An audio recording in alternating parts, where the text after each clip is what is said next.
Broncos kick off Week 3 on the road in their first division contest of the season. Can they bounce back from a tough Week 2 loss? I think so.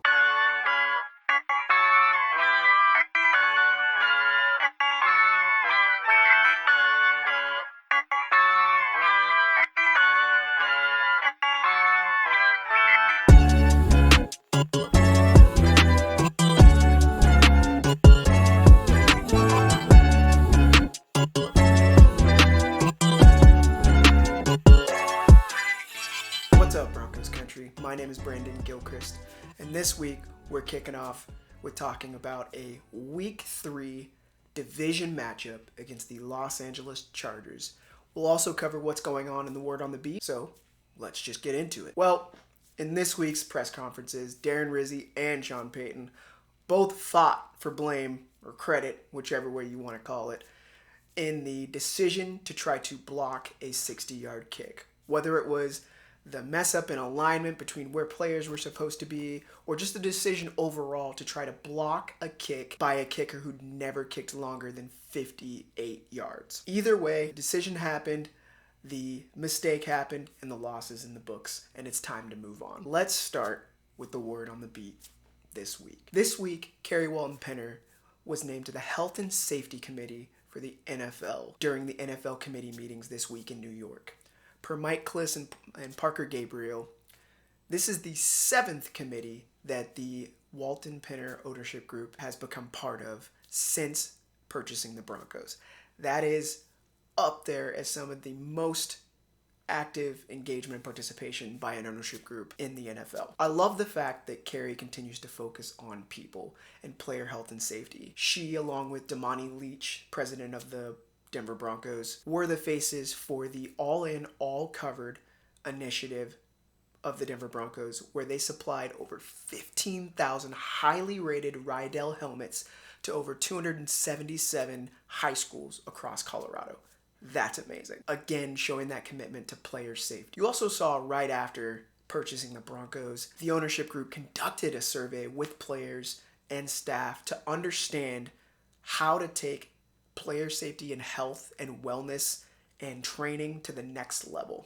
And there was an all-in commitment culminating in the construction that's currently happening with the new facilities down in Broncos Park powered by Common Spirit. Along with the Health and Safety Committee, the Walton-Penner Ownership Group is part of the NFL Foundation, the Diversity Committee, the Management Council and Executive Committee, which is also known as the Labor Committee, the Compensation Committee, the Ownership Policy Committee, Finance Committee, and then additionally Sean Payton is a part of the Coaches Subcommittee, and Darren Rizzi is also part of the Special Teams Working Group, and VP of Operations Rich Hurtado is part of the Labor Committee Working Group.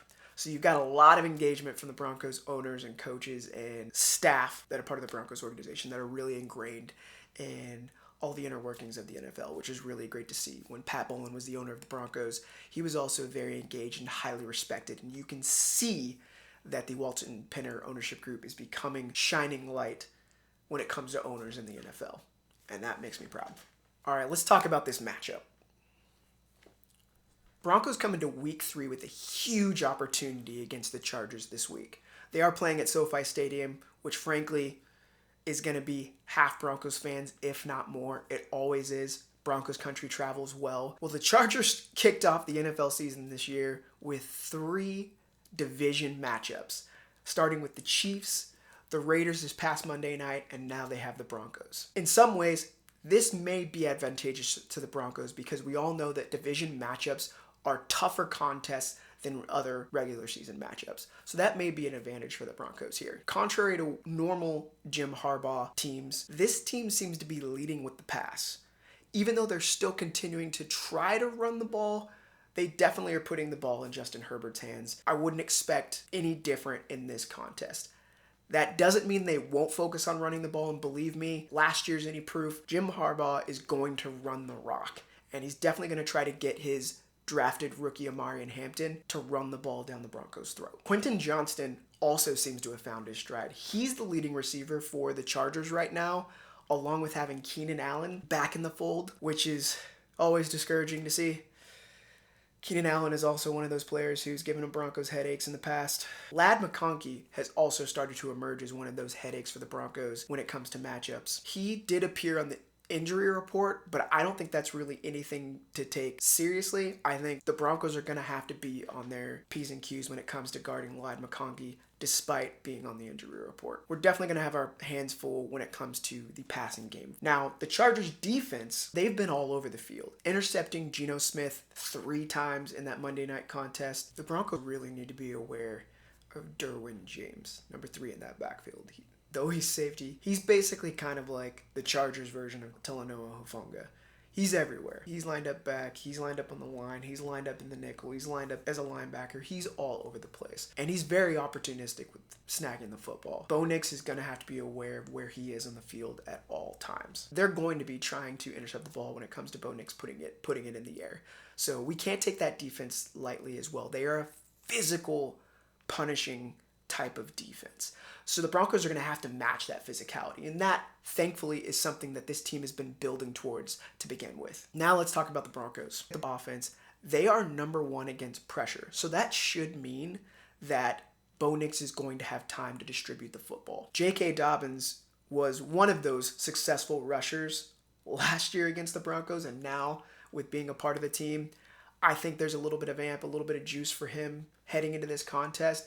I don't necessarily mean that that's going to translate into J.K. Dobbins getting the ball more than he normally would, but I do think that running the ball should still be a focus for this team. I mean, despite the loss last week, the offense scored 28 points.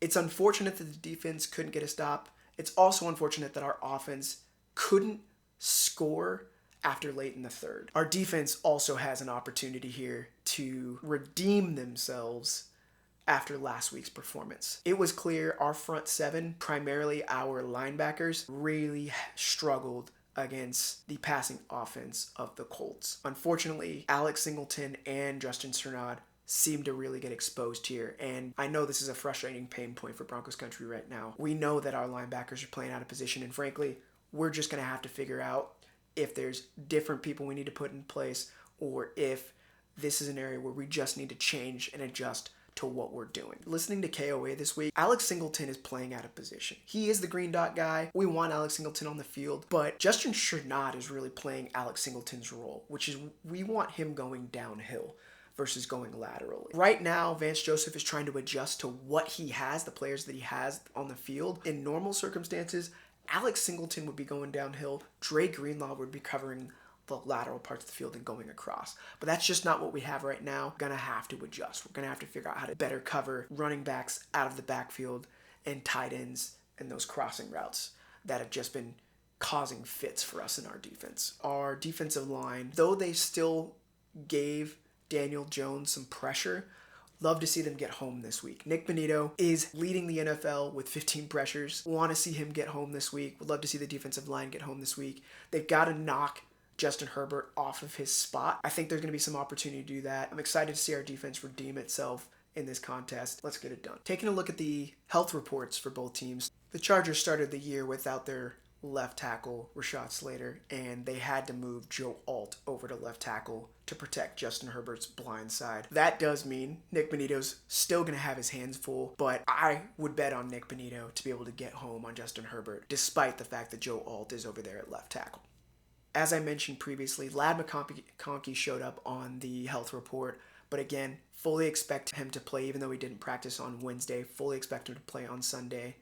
Khalil Mack, an unfortunate loss for the Chargers with the dislocated elbow from Monday night. We won't see Khalil Mack in this contest. That is a plus and an advantage for the Broncos here. That doesn't mean there's going to be a step down in the defensive production on the Chargers. The Broncos are still going to have to play a solid, clean game here against that opportunistic Chargers defense. For the Broncos, Dre Greenlaw continues not to practice. Yes, there was a moment where he started to practice at the end of last week, limited, but he's gone back to being a non-participant in this week's practices and definitely won't see him in this contest this weekend. At this point, I am nervous about even seeing him in the Monday Night Bengals contest, but at this point, it seems like the focus is really on making sure that Dre Greenlaw is 100% before he's back on the field. So that may mean us seeing him in the back half of the season versus the front half. Is that frustrating? Yeah. But at the same time, an impact player like that, if we can survive, still collect wins, still make sure that we're leading the division, and then bring Dre Greenlaw into the fold, that's a win-win all around, because that gives us the ability to make that final push into the end of the season and into the playoffs. Hold tight, Broncos country. Let's just get through these contests. Let's keep building in all three phases of the game. And then when we have the opportunity to add even more to bolster what we've already built, that's a win on all sides. We're finally going to see Nate Atkins on the field, I think, this weekend. He has been a full participant all week after being limited last week. Frankly, has been the closest thing we've had to a joker tight end in this offense. He gives Sean Payton some flexibility that I don't think he has right now at the tight end position, especially with Evan Ingram, who did also show up on the injury report this week with a back injury. So having Nate Atkins back is a huge plus for this team. All in all, I'd love to see the Broncos show their first complete game this week. It doesn't have to be perfect, but seeing some consistency from all three phases of the game would be huge in this week and keep us on track for that 4-week game ramp up that we're really aiming for with the first quarter of the season. Excited about this week's contest, another road matchup for this team, a division game for this team, the first one until week 10. Let's get it. Let's get the win, let's get out of there, and let's come home for an exciting Monday night. Let me know what you think in the comments.